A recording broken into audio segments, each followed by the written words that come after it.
দোস্ত জুলাই গণঅভ্যুত্থানে যে সকল সেলিব্রিটিরা রাজপথে অবদান রেখেছিলেন তাদেরকে নানাভাবে আওয়ামী সন্ত্রাসীরা হুমকি ধামকি দিয়ে যাচ্ছেন। দোস্ত এমনটাই ঘটেছে জনপ্রিয় কন্টেন্ট ক্রিয়েটর সালমান মুক্তাদির সাথে। দোস্ত তবে সালমান মুক্তাদি তাদেরকে এমন একটি কথা বলেন যেটি শুনলে আপনি চমকে উঠবেন। এন্ড সেকেন্ড নিউজটি থাকবে দোস্ত সামনেই চ্যাম্পিয়ন্স ট্রফিকে সামনে রেখে বাংলাদেশ তাদের জাতীয় দলের নতুন যাত্রী উন্মোচন করলেন। দোস্ত তবে বাংলাদেশের নতুন যাত্রীটি কেমন হলো, তো নিউজ দুটি জানতে অবশ্যই ভিডিওটি সম্পূর্ণ দেখবেন।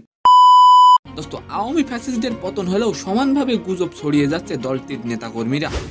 এর বাইরেও জুলাই গণঅভ্যুত্থানে যে সকল সেলিব্রিটিরা রাজপথে গুরুত্বপূর্ণ অবদান রেখেছিলেন তাদেরকে নানাভাবে হুমকি ধামকি দেওয়া হচ্ছে বিভিন্ন গণমাধ্যমে। দোস্ত ঠিক এমন একটি ঘটনা ঘটেছে জনপ্রিয় কন্টেন্ট ক্রিয়েটর সালমান মুক্তাদির সাথে। দোস্ত আওয়ামী লীগকে বাংলাদেশের রাজনীতি থেকে নিষিদ্ধ করা হোক, আপনি কি চান? অবশ্যই কমেন্ট করে যাবেন। দোস্ত ছাত্রলীগের দাপুটের নেতা সিদ্দিকী নাজমুল আলম সালমান মুক্তাদিরকে হুমকি দিয়েছেন। ফেসবুকে তিনি লিখেছেন, তুই যত বড় হেডামলার পুত্রই হও না কেন, তোর বিচার রাজপথেই হবে। দোস্ত সেই পোস্টের প্রতি উত্তরে সালমান মুক্তাদি লিখেছেন, পৃথিবীর একমাত্র কালো গান্ডার যে কুকুরের ল্যাঙ্গুয়েজ বলে বাট ডায়েট ফলো করে আফ্রিকান হাতির।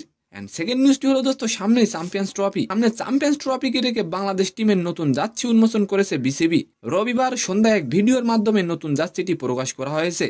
দোস্ত নতুন জার্সিতে সোনালী রঙের বাঘের অবয়ব যা প্রতীকী হিসেবে দলের সাহস তুলে ধরেছে এবং সবাই এই নতুন জার্সিটির প্রশংসা করছেন। তো সম্মানিত দর্শক, আজকের ভিডিওটি কেমন লাগলো অবশ্যই কমেন্ট বক্সে জানাবেন। আর ভিডিওটি যদি ভালো লাগে অবশ্যই একটি লাইক দিয়ে আমাদের চ্যানেলটিকে সাবস্ক্রাইব করে দিবেন। ধন্যবাদ।